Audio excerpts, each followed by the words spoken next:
들으라 부한 자들아, 이런 제목으로 하나님 말씀을 생각해 보겠습니다.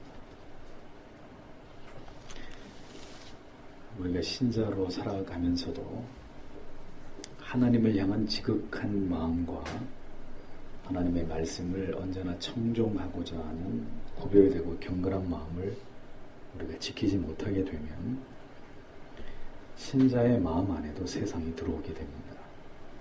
그래서 그 세상이 일시적이나마 우리를 지배하게 되는 일들이 일어나게 되죠. 그렇게 될 때 신자들이 받는 가장 큰 유혹이 뭐라고 했습니까? 물질에 대한 유혹이다. 탐욕이 우리 안에 생겨난다고 말씀을 드렸습니다.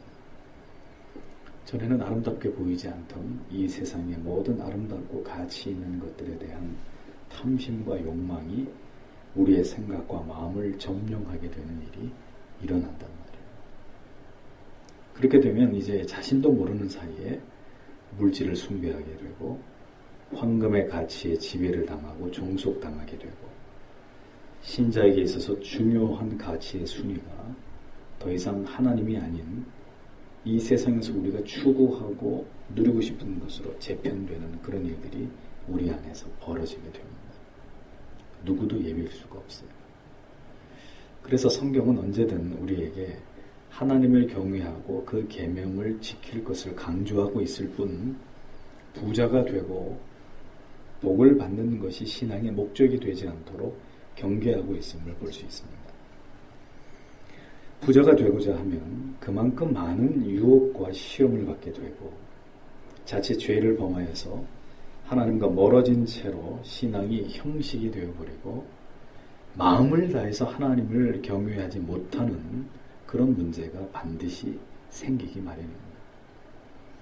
그래서 야고보 사도는 이렇게 하나님을 경외하지 않으면서 물질에 의존해서 어리석은 탐욕과 탐심을 쫓아 살아가는 부자 되려 하는 자들, 그리고 부자가 된 자들에게 경고의 메시지를 보내고 있습니다. 1절 말씀을 보면 이제 부자들에게 말합니다. 여러분에게 닥칠 불행을 생각하고 통곡하여 우십시오. 이렇게 번역을 하면 이런 의미가 됩니다. 사도는 주저하지 않고 부자들을 향해서 선포하고 있습니다.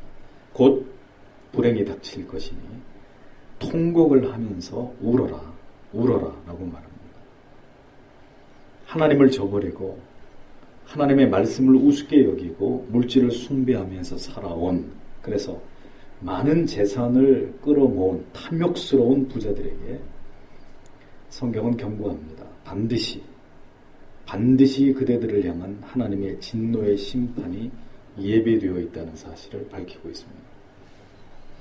마태복음 19장에서 예수께서는 부자 청년과 대화하신 이후에 그를 돌려보내시고는 곧바로 제자들에게 이렇게 말씀하십니다. 23절 24절에 보면 예수께서 제자들에게 이르시되 내가 진실로 너희에게 이르노니 부자는 천국에 들어가기가 어떻다고요? 어려우니라. 다시 너희에게 말하노니 약대가 바늘귀로 들어가는 것이 부자가 하나님 나라에 들어가는 것보다 쉬우니라 하신대. 이렇게 말씀하셨습니다.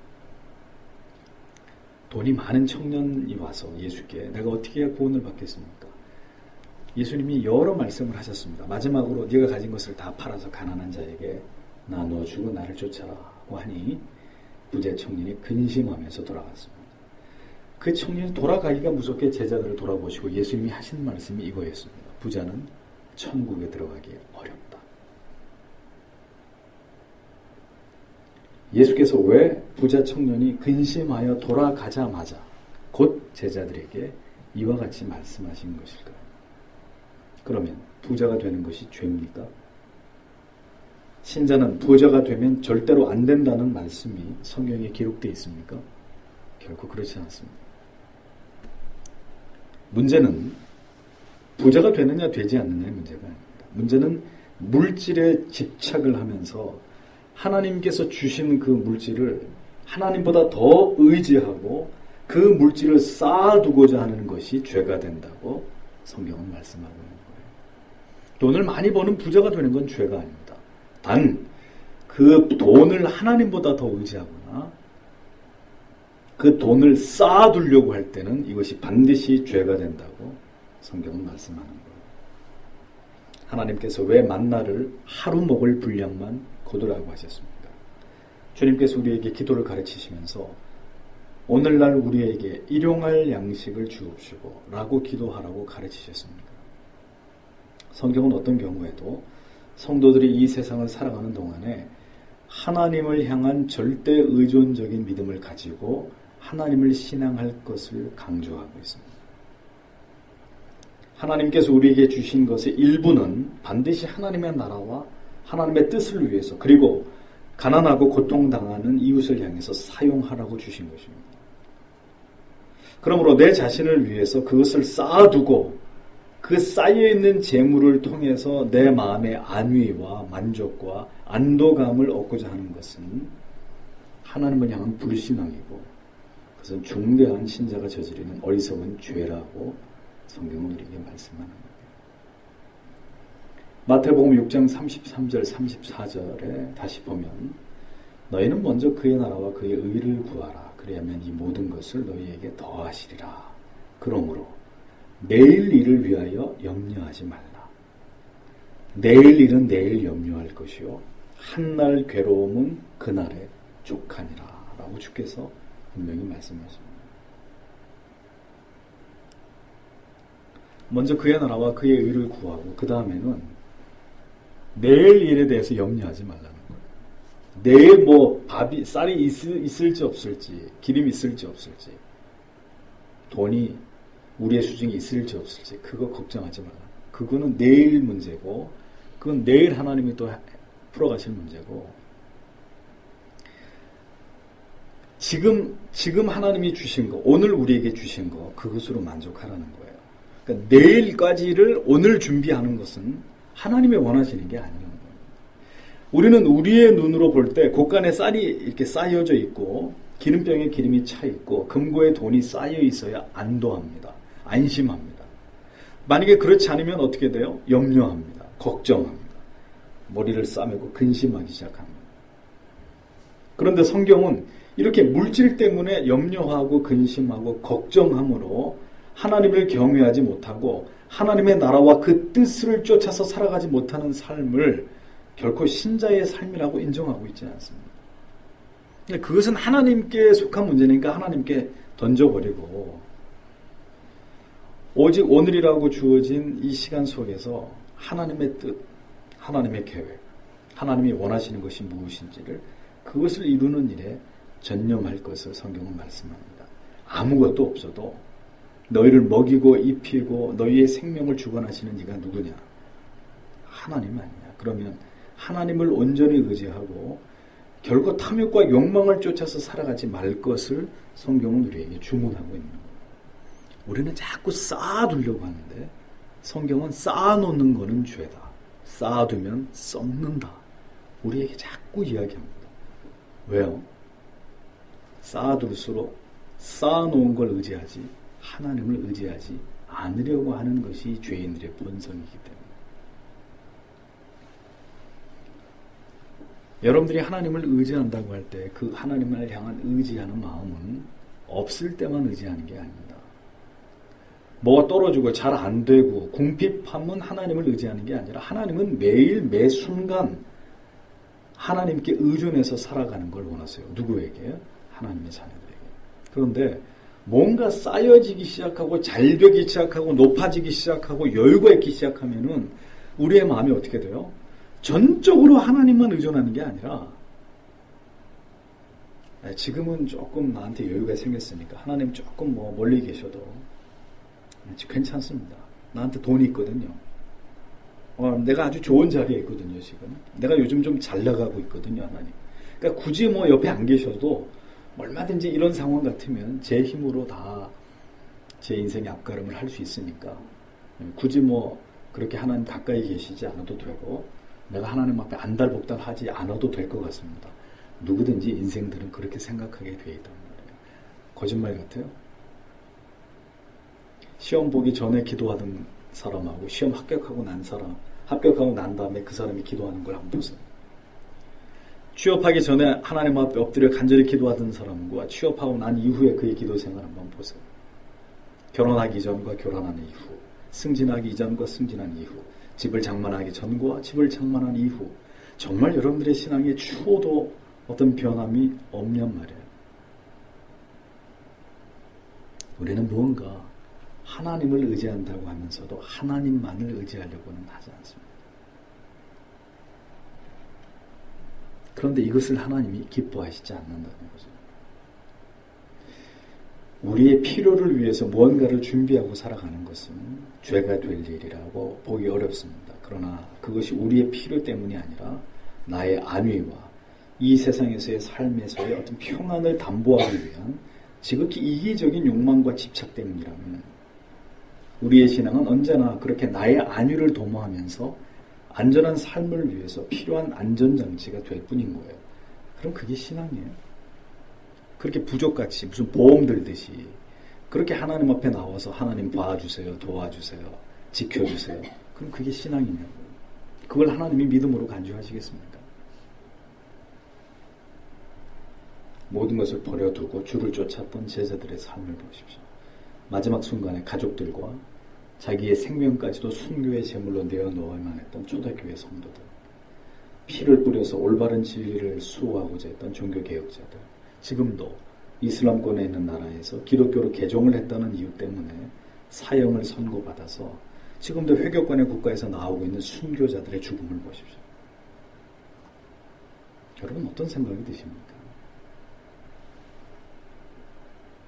물질에 집착하면서 그 탐욕의 끈을 놓지 못하고 살아가는 그런 연약한 믿음으로 어찌 환난 날에 우리가 담대함으로 우리의 믿음을 지킬 수 있겠습니까?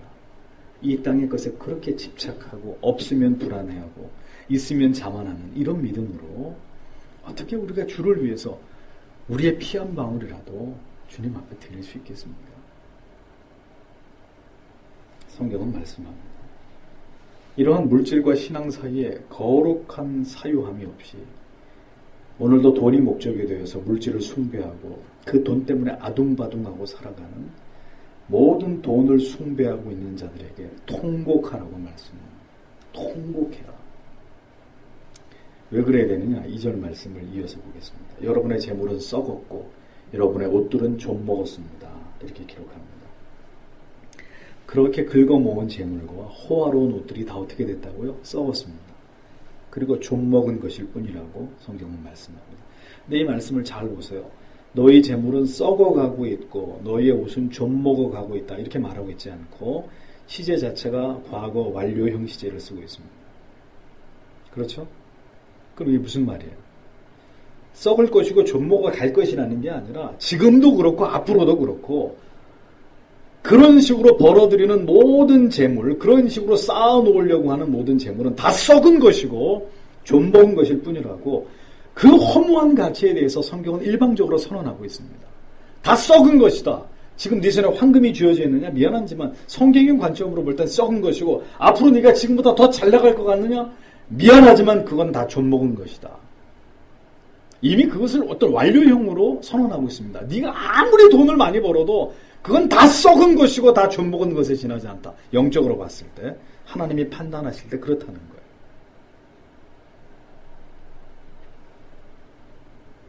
그들의 재물이 왜 그렇게 모두 무가치한 것일 뿐이라고 성경이 말씀하고 있느냐? 왜? 뭐라고요? 이유는 모두 다 자기를 위해서 쌓아놓은 것이기 때문에 다 썩은 거라는 거예요. 다 썩은 거. 하나님을 신뢰하는 것이 아니라 자신들의 물질을 쌓아놓은 이 재물, 이것을 더 신뢰하면서 하나님의 자리에다 그 물질을 올려놓았기 때문에 그 재물은 다 썩은 것이다. 좀 먹은 것이다. 이미 좀 먹어버린 것이다. 아무 가치 없는 것에 지나지 않다. 그것이 성경이 선언하고 있는 이 가치에 대해서 성경이 밝히고 있는 내용이라고. 아무것도 아니라는 거예요. 바울은 젊은 목회자 디모데에게 앞으로 네가 목양하게 될 돈 많은 부자 성도들에게 꼭 이 말씀을 가르쳐라 라고 당부했는데요. 디모데전서 6장 17절 18절입니다. 뭐라고 되어 있느냐? 내가 이 세대의 부한 자들을 명하여 마음을 높이지 말고 정함이 없는 재물에 소망을 두지 말고 오직 우리에게 모든 것을 후히 주사 누리게 하시는 하나님께 두며 선한 일을 행하고 선한 사업에 부하고 나눠주기를 좋아하며 동정하는 자가 되게 하라. 바울이 디모데 목사에게 이렇게 목회 소신이라고 얘기하는 디모데전서에서 이렇게 얘기합니다. 잘 들어 디모데야. 너한테 분명히 돈 많은 성도들이 올 텐데 정신 똑바로 차리게 해. 그 사람들. 그 얘기예요. 마음을 높이지 말게 하라 그랬습니다. 물질은 결국 우리의 마음을 높입니다. 그렇죠? 왜 사람들이 BMW 타고 다닙니까? 잘나 보이거든요. 사람들이 볼 때 부러워하고 성공한 사람처럼 보여지니까 새빵살이 하면서도 외제차 탄다며 젊은 부부들이, 젊은 신혼부부들이. 물질은 결국 우리의 마음을 높입니다. 마음을 높인다는 의미는 하나님을 절대적으로 신뢰하지 않아도 될 만큼 물질이 우리의 마음을 교만하게, 오만하게 만들었다는 의미입니다. 돈이 있으면 하나님도 두렵지 않는 것이 죄인들의 오만함 아닙니까? 그렇게 물질에 마음을 두고 물질을 통해서 안위를 얻는 자들로 하여금 더 이상 그러한 재물에 소망을 두지 않게 하고 모든 것을 우리에게 공급하시는 오직 하나님께 마음을 고정하도록 그렇게 목회하라고 바울이 디모데에게 이야기합니다. 그리고 그 모든 재물을 가지고 그걸 뭘 해야 되느냐? 선한 일, 선한 사업에 쓰게 하고 나눠주게 하고 긍휼을 베푸는 일에 사용하도록 지도하라는 거예요. 목사로서. 하나님의 선한 뜻을 위해서 그들의 지갑을 열게 하라는 거예요. 그렇게 사용되는 물질이 아니라면 모두 다 썩게 되는 것이고 좀먹게 되는 것이다. 그것이 성경의 가르침입니다. 3절에는 더 심각하게 이 부분을 지적하죠.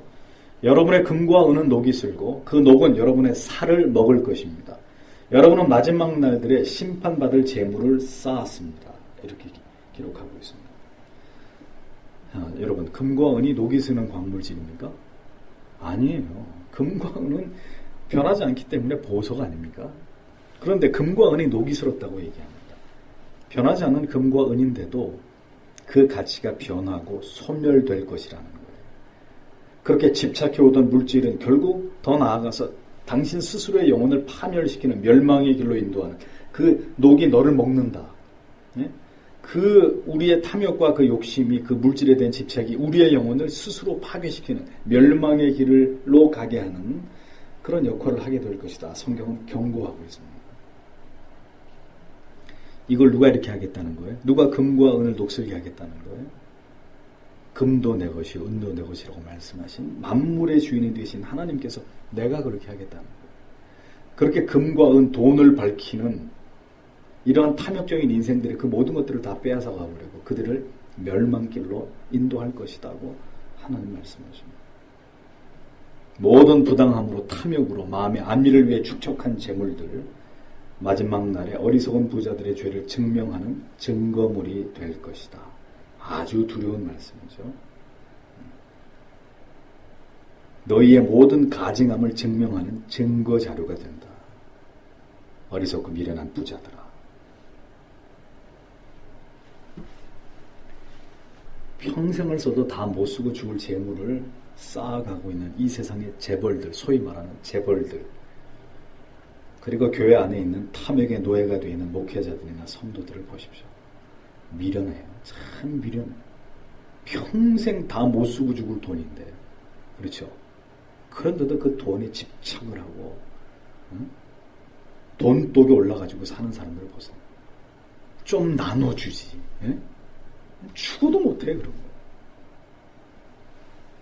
오늘도 돈을 꽉 움켜쥐고 하나님의 나라의 거룩한 일들을 위해서 내어놓기를 주저하는 모든 탐욕과 탐심에 찌든 영혼들, 모두 그 욕망으로 인해서 하나님 앞에 심판을 받게 될 것입니다.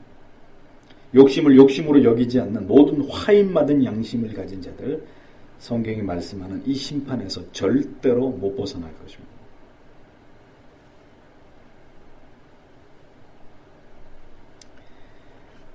누구의 재물입니까? 다 하나님의 것 아니에요? 하나님의 것. 모두 하나님의 나라와 그 거룩하신 뜻을 위해서, 영광스러운 복음을 위해서, 가난한 이웃을 섬기는 일을 위해서 내놔야 될 것. 쌓아놓으면 안 되고 내놔야 됩니다. 여러분 사도행전에 보면 바울을 도왔던 여러 동역자들이 나오잖아요. 그 가운데 두아디라 성의 자주장사, 자주색 옷감 염료를 팔아가지고 많은 재물을 모은 한 여류 사업가가 나오죠. 누구예요? 네? 그렇죠. 루디아? 아닌데. 두아디라죠. 두아디라. 네. 그녀는 자신의 집을 바울을 위해서 내어주었고 그를 물심양면으로 도왔습니다. 그리고 그녀의 처소는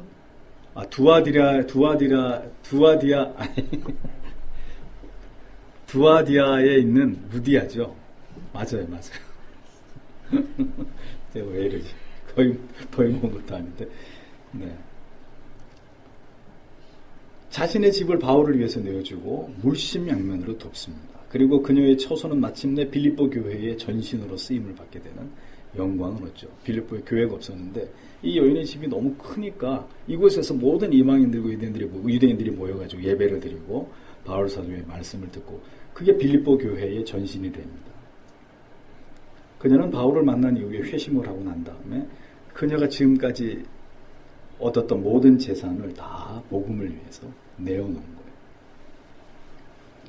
예수님을 장사한 아레마대 요셉, 그 지역의 유지였습니다. 부자였습니다. 부자가 자기가 장사될 무덤을 예수께 주는 게 그게 뭐가 그렇게 대단한 일이냐? 하나만 알고 우린 둘을 모릅니다. 그가 그 반역자 예수 그리스도의 시신을 장례했다는 그거 하나만으로 그는 그 모든 지위와 부와 명예를 하루아침에 다 이룰 수 있는 그 선택을 한 거예요. 그러니까 간단한 문제가 아니에요. 내가 나를 묻을 무덤을 예수께 주는 거, 그건 어려운 문제가 아니죠. 근데 그 일에 가담했다는 이유 때문에 내 모든 재산을 다 박탈당할 수 있는 그거 각오하고 주님의 장례를 예비했어요. 누가? 아레마대 요셉. 모두 썩고 좀먹고 그리고 소멸되고 결국은 멸망으로 인도해서 탐욕의 삶을 살아온 증거물로 하나님 앞에 다 드러나게 될 저주받은 물질이 있고 루디아와 요셉처럼 아리마대 요셉처럼 이렇게 하나님의 나라를 위해서 아름답게 쓰여지는 물질과 믿음이 있다고 성경은 기록하고 있는 거예요. 예수께서 마태복음 6장 20절 21절에서 다시 말씀하십니다. 오직 너희를 위하여 보물을 하늘에 쌓아두라. 거기는 좀이나 녹의 한 종류인데 동록이 해하지 못하고 도적이 구멍을 뚫지도 못하고 도적질도 못하느니라. 그리고 딱 중요한 말씀을 하시죠. 내 보물이 있는 그곳에 내 마음도 있느니라. 보물이 있는 그곳에 너의 마음도 거기 있다. 그렇기 때문에 보물을 땅에다 쌓아두면 안 되고 하늘에다가 쌓아두어야 된다. 주님의 논리입니다. 자꾸 이 땅에 무엇인가 나를 위해서 쌓아두려고 하지 말고 그건 다 소멸되니까 하나님이 기뻐하시는 뜻을 위해서 좀이 먹지 않고 녹이 슬지 않고 도둑도 들지 않는 하늘의 창고에다가 쌓아두라. 그러면서 24절에 또 이 말씀을 하죠. 한 사람이 두 주인을 섬기지 못할 것이니 혹 이를 미워하며 저를 사랑하거나 혹 이를 중히 여기며 저를 경히 여김이라. 너희가 하나님과 재물을 겸하여 섬기지 못하느니라. 양다리는 없다는 거예요. 그러니까 두 가치 중에 한 가치만을 중하게 생각하고 따라서 한 가치는 경히 여길 수밖에 없다고 말씀합니다.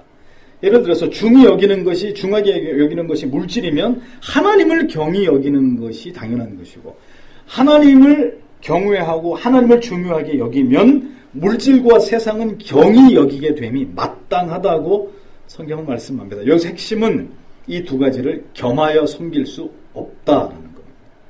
에이, 목사님, 둘 다 하면 되잖아. 세상에서도 잘 나가고 많이 벌어서 많이 바치죠. 되는 것 같은데 안 되는 이야기라는 거예요. 그건 우리가 타협해서 우리의 논리를 가지고 합리화시킨 말이지. 성경은 그럴 수 없다고 다 잘라서 얘기하는 거예요.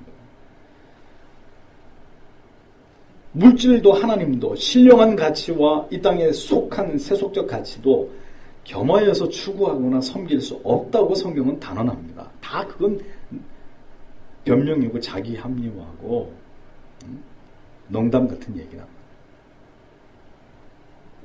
바로 이 부분입니다. 이 부분. 아마도 바로 이 부분 때문에 우리는 좀 더 하나님께로 다가가지 못하고 좀 더 성화되어 감에 있어서 이토록 우리가 자주 발목을 잡히고 하나님께로 더 나아감에 있어서 더뎌지고 있는 것은 아닌지를 깊이 고민해 봐야 됩니다. 우리는 자꾸 두 주인을 섬기려고 하거든요. 응? 그거 아니라고 부인하기 쉽지 않아요. 하나님만 섬기는 것 같은데 우리 안에 또 이 세상의 물질을 섬기려고 하는 이 두 마음이 반드시 우리 안에 있어요. 이것이 우리로 하여금 하나님께로 더 나아가지 못하게 하는 걸림돌이 된다는 거죠. 보세요. 하나님의 자리에 견줄 수 있을 만한 위력이 있는 게 뭐예요? 물질이란 황금이라는 거예요. 성경도 인정하고 있잖아요. 하나님과 물질을 겸하여 못 섬긴다. 적어도 하나님 정도의 위력을 가지고 있는 것이 돈이라는 거예요. 돈. 이 죄인들에게 간단한 문제가 아니라고 성경은 분명하게 명시합니다. 그런데 신자는 절대로 이 두 가지를 겸하여 섬기고 천국에 갈 수는 없다는 거예요. 둘 중에 하나를 더 중요하게 생각하고 이 하나를 선택한다는 것은 이 하나를 버리는 거지. 이걸 한 80% 정도 하고 이걸 한 20% 정도 이게 나누어서 어떤 우리 나름대로의 어떤 비율을 가지고 두 가지를 다 어떻게 할 수 있는 문제가 아니라고 얘기하는 거예요. 부당하고 불법으로 모든 우리가 쌓아놓은 재물들은 전부 다 마지막 날에 우리를 부끄럽게 할 것입니다. 모두 하나님을 위해서 말씀이 우리에게 가리키는 가치를 위해서 사용하고 죽어야 되는데 열심히 돈을 쌓다가 그럴 기회도 없이 하나님이 우리의 생명을 부르실 때 하나님이 손가락으로 딱 지목하실 거예요. 뭘? 여러분 통장에 잔고를. 이거 뭐야? 이거 왜 쌓아뒀어? 이거? 응? 아, 주님 그거 내가 쓰려고 했거든요? 그건 네 생각이고. 조금만 더 살게 해주셨으면 내가 그거 다 털어가지고 하나님 나라를 위해서 내가 쓰고 주님 앞에 가려고 그랬는데 그런 변명이 통할 것 같습니까?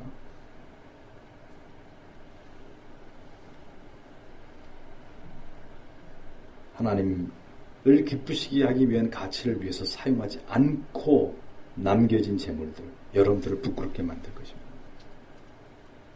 우리를 정죄할 증거물이 되는 일이 없어야 될 것입니다. 오늘 여기 3절에 보면 너희가 말세의 재물을 쌓았도다. 그 위에 너희에게 증거가 되며 불같이 너희의 살을 먹으리라. 이 부분을 지금 계속 강의하는 거예요. 너희에게 증거가 된다. 이게 무슨 증거냐? 너희가 물질을 더 숭배했다는 증거가 된다는 거예요. 뭐가? 너희를 위해서 쌓아둔 물질이. 무서운 말씀이죠. 여러분 나중에 자식들한테 뭐 물려주고 죽을 생각하지 말고 그거 다 하나님 앞에 내놓고 자식들은 지들이 알아서 살게 하고 그게 성경적인 겁니다. 아시겠습니까? 자식들에게 재물 물려주지 마세요.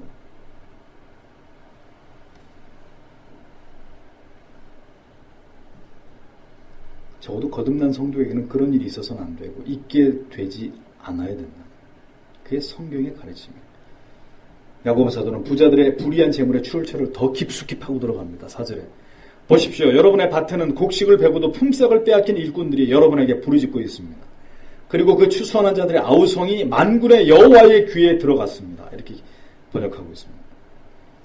부자들의 첫 번째 악은 하나님을 의지하지 않고 자신의 안위와 안전을 위해서 재물을 쌓아두었다는 것이고 둘째는 부당하게 이익을 갈취했다는 것입니다.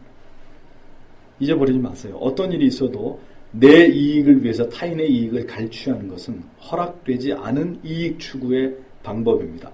속여서 다른 사람 주머니 열게 하는 거. 네? 뭘 여러분들이 운영을 하는데 적당히 속이고 이중장부 쓰고 그리고 속여가지고 다른 사람들 주머니 열어서 10원이라도 내 호주머니 안으로 들어오게 하는 거 다 부당한 이익을 취하고 다른 사람 눈에 눈물 나게 만드는 겁니다. 누구도 나로 인해서 억울함을 당하거나 피해를 보게 하지 말라는 거예요. 여러분들이 돈을 버는 데 있어서. 만약 그런 방법으로 속이고 숨기고 감추고 다른 사람 주머니 돈을 갈취했다면 그의 노동력을 착취했다면 성경은 말씀합니다. 그들을 대신해서 하나님께서 너에게 보복하실 것이다. 너에게 복수하실 것이다. 그들의 모든 억울함을 하나님이 보고 듣고 계셨기 때문에 반드시 그들의 억울함을 탐욕스러운 부자 너에게서 하나님이 그 대가를 지불하게 하실 것이다. 성경은 말씀합니다. 이 세상에서는 힘을 가진 자들이 힘 없는 자를 억압하고 착취할 수 있습니다. 대기업이 중소기업을 기업 합병의 형태로 위장해서 잡아먹을 수 있습니다. 독과점에 횡포 부릴 수 있습니다. 가격 담합하고 온갖 방법으로 부당한 이익 취하는 거 가능합니다. 세상에서는. 하지만 이 모든 일은 악한 일들이고 반드시 그 일에 대해서 하나님이 심판하실 것이다. 아시겠습니까? 신자가 아무렇게나 돈 벌어도 된다고요? 천만에. 그게 관행이니까 어쩔 수 없다고요? 망하는 게 낫습니다. 그것은 신자가 행할 수 있는 일이야. 기업이 문을 닫는 일이 있어도 이러한 방법으로 이윤을 추구하는 것은 마귀의 기업이나 하는 짓입니다. 부자들의 세 번째 악이 뭡니까? 5절에 여러분은 이 땅에서 쾌락과 사치를 누리며 살았고 사륙의 날을 앞에 두고 마음을 살찌게 하였습니다. 하나님을 경외하지 않은 부자들의 또 다른 악, 그들이 하나님께로부터 받은 재물을 자기의 쾌락과 사치와 향락을 위해서 사용했다는 거예요. 예? 형제 자매 여러분, 멋부릴 나이니까 멋부리는 거 나쁘지 않습니다. 그러나 하나님이 주신 재물로 다 멋부리는 데 쓰는 것은 방탕한 것입니다. 한글 성경에 연락하여라는 말의 뜻이 뭔지 아세요? 관능적으로 살았다 그런 의미예요. 즉 지나치게 외모에 집착하면서 외모를 가꾸는 일에 몰입해가지고 도덕적으로 방탕한 삶을 살았다는 거예요. 맨날 수천만 원어치 전신 성형수술 같은 거 하고 얼굴 몸매 새로 다 뜯어고치고 그럼 뭐 어떻게 하게 그래서 성적으로 어필하려고 하는 이런 이 세대들의 잘못된 욕망들, 명품으로 도배하고 이런 모든 일들은 마치 소나 돼지나 양이 그 도살의 날을 위해서 포동포동 살을 찌우는 것처럼 하나님의 심판대 앞에서 하나님의 준엄한 벌을 가중시키고 있는 심히 어리석은 죄악이라고 성경은 경고하고 있는 거예요. 외모에 광적으로 집착하는 시대. 오늘 금요기도회 끝나고 저 앞에 가보세요. 불금을 보내는 삐까뻔쩍한 젊은이들. 대한민국에 좀 잘 나가는 젊은이들은 다 여기 모인 것 같아. 목사 눈으로 봐도 참 잘나 보여. 인간적으로 볼 때. 쭉쭉, 그 다음은, 아무튼, 외모에 광적으로 집착하는 시대. 남녀의 노소를 불문하고, 이제 사람의 어떤 존귀함이 어떤 정신이나 인격이나 어떤 이런 것들이 아니라 외모로, 성적인 매력으로 다 평가되는, 그래서 시대의 정신이 그러하니까 그걸 위해 막대한 돈을 지출하고 있는 이런 시대를 우리가 세태를 보고 있지 않습니까? 그럼 그런 시대 가운데 그리스도인들이 품어야 될 생각이 뭡니까? 로마서 12장 2절을 말씀합니다. 너희는 이 세대를 본받지 말고 오직 마음을 새롭게 함으로 변화를 받아 하나님의 선하시고 기뻐하시고 온전하신 뜻이 무엇인지를 분별하도록 해라. 같이 저 대열에 합류해가지고 얼굴 떡칠하고 여기 살 다 내놓고 그리고 저렇게 휘젓고 다니지 말 그런 짓거리도 하지 말고 마음을 새롭게 함으로 변화를 받아서 하나님의 선하시고 기뻐하시고 온전한 뜻을 추구하는 일에 너희의 젊음을 하나님께 드리라. 너희의 육신과 몸을, 너희의 정신을, 너희의 마음을 하나님께 드리라. 각종 매스미디어와 이 문화가 쏟아내고 있는 시대의 유행과 시대의 정신에 미혹되지 말고 그러한 세속적인 쾌락에 탐닉하지 말고 하나님의 말씀과 성령 안에서의 영적인 신령한 교제가 주는 그 기쁨으로 자신의 영혼을 채우는 자들이 되라는 것입니다. 여러분에게 분명히 얘기합니다. 회심하지 않은 사람들 반드시 배도하게 되어 있습니다. 이 하나님의 말씀을 통해 영의 음료를 마시고 영의 양식을 먹으면서 이 하나님의 말씀을 통해 신령한 교제를 통해 영혼의 진정한 기쁨을 맛보지 못하는 사람들, 여러분 교회가 재밌어요? 설교가 재밌어요? 못 견뎌요. 제가 분명히 얘기합니다만 이거 다 뿌리치고 반드시 세상으로 뛰쳐나가서 불나방처럼 그 속에서 그냥 지 몸이 타는지 모르고 그 불구덩이에 자기 몸을 던지면서 배도하게 돼 있어요. 여러분들이 진리 안에 회심하지 못하고 예수 그리스도의 그 아름다우심과 하나님의 위대하심을 진리 안에서 날마다 발견하는 기쁨을 누리지 못하면 목사 자식이라도 배도합니다. 교회 30년 다닌 사람도 소용없고 몇 대째 예수 믿는 사람도 소용없어요. 다 세상으로 흘러가게 되어 있습니다. 말씀과 성령 안에서 신령한 교제의 기쁨이 뭔지 모르는 사람들, 어떻게 하나님을 기쁘시게 할지에 대한 깨달음을 얻지 못한 자들, 다 육신의 쾌락을 추구하면서 그렇게 쓰레기처럼 자기 인생 던지게 돼 있어요. 어느 정도까지는 버틸 겁니다. 그래도 조금의 양심의 일말에 가치가 있어서 그래도 내가 그러면 안 되지 하고 열심히 형식적으로라도 억지로 교회 나올 수 있는데 얼마 못 가요. 세상은 지금보다 더 치명적으로 아름다워질 겁니다. 더 치명적인 유혹을 가지고 여러분들을 미혹할 거예요. 여러분 안에 예수 그리스도의 영이 없으면 반드시 그거 따라가게 돼 있어요. 여러분 자신이 혹은 여러분들의 배우자가 여러분들의 자녀가 그 길을 가게 돼 있어요. 이 시대를 향하신 하나님의 뜻이 무엇인지를 냉철하게 깨닫고 자기의 영혼을 깨끗하게 하는 사람들이 되어야 됩니다. 이런 말씀을 전하는 강단도 흔치 않고 이런 말씀을 듣고 있는 여러분들도 흔한 사람들이 아니에요. 하지만 생명 있는 말씀이 오늘도 여러분들에게 전해지고 이 말씀을 여러분들의 영혼의 신비에 새겨야 돼요. 지금 허튼 소리를 하고 있는 게 아니라 하나님의 말씀을 얘기하고 있어요. 결국 많은 그리스도인들이 이 시대에 이 물질의 유혹을 이기지 못해서 배도할 것입니다. 이미 많이 배도했습니다. 이미 많은 교회가 목회자와 성도들이 배도했고 앞으로 더 배도하는 시대가 올 것입니다. 교회의 몰락을 보세요. 성직자들의 타락을 보세요.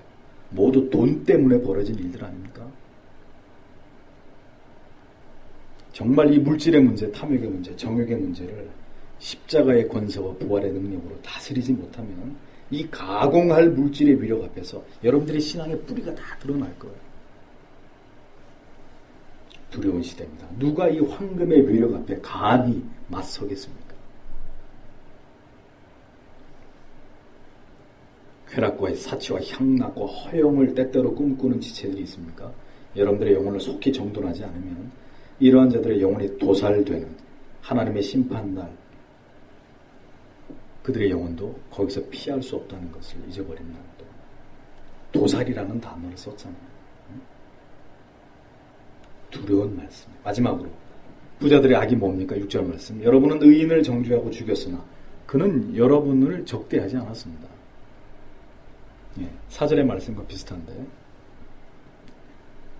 부자가 되는 과정에서 죄 없는 의로운 자들을 정죄하고 죽였다는 거예요. 열심히 일한 열심히 추수한 이 추수마당의 이 품꾼처럼 정직하고 진실하게 열심히 일한 자들까지도 고통을 주면서 그들의 것을 갈취하고 그들을 죽음으로 파산으로 몰아넣은 이런 악함에 대해서 하나님이 기억하시겠다는 거예요. 법을 잘 지키면서 남에게 아무런 피해를 주지 않고 그렇게 살아가는 다수의 사람들에게 끔찍한 피해를 입히고 자신의 이익을 위해서 다수를 위험에 빠뜨리는 이런 인면수심의 악을 행하는 모든 기업인들, 사기꾼들 있죠? 악한 부자들, 하나님이 그들에게 칼을 갈고 계신다는 거예요. 아무런 피해를 준 일이 없어요. 그냥 선량하게 살아가는 사람들에게 말할 수 없는 피해와 고통을 안겨줌으로 그렇게 해서 부를 축적한 개병원이 같은 인간들. 개병원이가 누군지 알죠? 무조건 개야. 이거 인간 아니고는 다 개야. 개만이고 개병원이고. 지옥불에 떨어지는 심판을 피할 수 없을 것입니다. 또 이런 짓거리 하는 사람이 있어요. 도저히 먹을 수 없는 것을 각종 질병을 유발하는 이런 식품을 음식물에다 끼워다가 혹은 의약품에다가 이렇게 집어넣어가지고 이렇게 판매한 사람들 있죠. 왜 죄 없는 사람들에게 고통을 줍니까? 피해를 줍니까? 그리고 지는 돈을 벌고 못 먹을 거 이상한 거 이런 거 고춧가루 같은 거 해가지고 먹을 게 없어요 요즘에. 또 부동산 사기쳐서 잘못 이렇게 투자하게 만들어가지고 막대한 이익을 갈취한 이런 이런 사기꾼들 말이에요. 세상에 무고한 사람들에게 피해를 입히면서 이익을 취한 모든 악인들을 향해서 하나님 반드시 심판하십니다. 죄 없는 자들을 죽였다면, 죄 없는 자들에게 견디기 힘든 고통을 주었다면, 이것이 바로 하나님을 경외하지 않는 모든 부자들의 죄악입니다. 부자가 왜 악하고 그들은 천국에 절대로 들어갈 수 없는지 성경은 아주 분명하게 얘기합니다. 재물을 쌓아두었습니다. 부당한 이익을 취했습니다. 하나님이 주신 물질로 사치하고 향락을 즐기는 자기의 정욕을 위한 삶을 살았습니다. 다수의 무고한 사람들의 피를 빨아서 그들을 망하게 하고 그들을 죽이고 자신의 이익을 취했습니다. 아무 잘못도 없는 사람들. 그래서 하나님은 이러한 부자들을 반드시 심판하고 보응한다는 거예요. 이건희가 죄송하지만 어디 가겠습니까? 이거 저 녹음해가지고 삼성에다 주면은 네. 이건희 씨가 어디 가겠어요? 지옥에 가죠. 왜요? 얼마나 불의한 방법으로 돈 벌었습니까?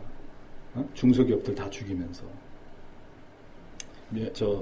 특허 같은 거 다 빼앗아 버리고 부당한 방법으로 다 재산 증식하고. 성도는 깨끗한 부자가 되어야 됩니다. 그렇게 해서 부자가 될 수 있는 방법이 없다면 부자 되지 마세요. 부자 되려고 하지 마세요. 성도는 결코 쌓아두는 자들이 아니라 모두 나누어주고 퍼주고 함께 더불어 살아가는 자들입니다. 개념 있는 부자가 되세요. 그렇게 할 마음이 없거든요. 부자 되지 마세요. 다시 얘기합니다. 부자 되지 마세요. 부자가 되려는 것이 인생의 목적이 되지 말고 열심히 하나님의 말씀을 쫓아서 원리와 원칙을 지키면서 살아가는 것이 여러분들의 인생의 목적이 되게 하십시오. 그렇게 살아가다가 부자가 되었다면 괜찮습니다. 왜? 그 사람은 부자가 돼서도 검소할 것이고 결코 자기만을 위해서 쓰지 않고 반드시 하나님과 이웃이 언제나 그에게 우선순위가 될 것이기 때문에 그렇게 해서 부자 돼도 괜찮아요. 그런 부자는 얼마든지 여러분 가운데 나오세요. 그러나 열심히 말씀대로 하나님의 법을 지키고 주의를 성수하고 성실하게 정직하게 일해서도 부자가 되지 못했다. 상관없습니다. 제가 볼 땐 그렇게 살면 부자가 되지 않을 확률이 부자가 될 확률보다 훨씬 더 높아요. 여러분들이 그러한 삶을 살아간 그 자체로 하나님의 영광스러운 자녀의 삶을 여러분들이 이 땅에서 살았기 때문에 여러분들은 하늘에 반드시 이미 많은 것을 쌓아둔 가장 마지막에 웃을 수 있는 진정한 행복한 사람이 될 것입니다. 적어도 이 시대, 황금이 모든 걸 지배하는 이 시대를 살아가는 그리스도인인 저와 여러분들에게는 이러한 의식이 필요합니다. 여러분들 보고 다 부자 되고 복 받으라고 해도 시원찮을 판에 오늘도 목사는 하나님의 말씀을 가지고 부자가 되지 말라고 얘기합니다. 이것은 그러나 저의 얘기가 아닙니다. 하나님의 말씀이 우리에게 분명하게 가르치고 있는 진리입니다. 부자가 되고자 하는 자, 수많은 유혹에 부딪힐 것입니다. 그리고 그 유혹에 무너지면 그 죄악의 구덩이로 빠져나올 수 없는 그 죄악의 구덩이로 점점 깊숙이 빠져들 것입니다. 자기의 영혼을 팔아버리는 결과를 가져오게 되겠죠.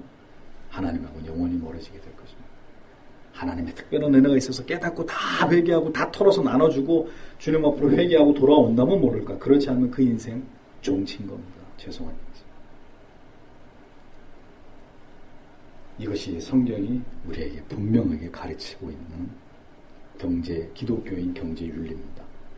다른 거 쓸데없는 다른 얘기 들을 필요 없이 이 말씀 하나만 가지고도 우리가 뭘 위해서 어떻게 살아야 되는지 여러분들에게 충분히 답이 되었으리라고 생각합니다. 기도하겠습니다.